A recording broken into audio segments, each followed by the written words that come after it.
Hi friends, ఎలా ఉన్నారు? నేను మీ విశ్వనాథ్ సార్ని. ఇవాళ మీ ముందుకు రావడానికి ప్రధాన కారణం ఏంటంటే, త్వరలో ఆంధ్ర తెలంగాణలో భారీ నోటిఫికేషన్లు రాబోతున్నాయి. ఫస్ట్ డిఎస్సికి సంబంధించి ఫస్ట్ టెట్ నోటిఫికేషన్ రిలీజ్ చేస్తారు. తర్వాత ఎస్ఐ కానిస్టేబుల్ నోటిఫికేషన్ వస్తాయి. అంటే జాబ్ క్యాలెండరు ఏపీలో అనౌన్స్ చేయబోతున్నారు. సో ఓకేనా, ఎస్ఐ కానిస్టేబుల్కి సంబంధించి ఆల్రెడీ రైల్వే నోటిఫికేషన్ వచ్చేసింది. సో కాబట్టి ఇలా భారీ స్థాయిలో నోటిఫికేషన్లు రావడం అద్భుతం, మనకు ఒక వరం, అదృష్టంగా మనం చెప్పుకోవచ్చు. ఎవరైతే కష్టపడుతూ చదువుతూ ఉంటారో వాళ్ళకి ఇది ఒక సువర్ణ అవకాశంగా మనం చెప్పుకోవచ్చు. మీరు రండి, మనతో కలవండి. దేనికైనా మ్యాథ్స్, రీజనింగ్, అర్థమెటిక్ చాలా ఇంపార్టెంట్.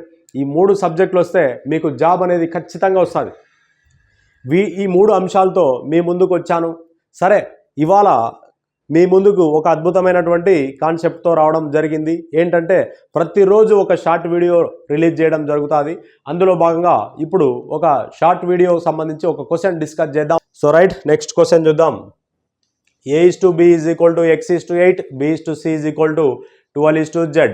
సో అండ్ A/C అంటున్నాడు. సో క్లియర్గా A/C అంటే A/B × B/C = A/B అంటే X/8, B/C అంటే 12/Z.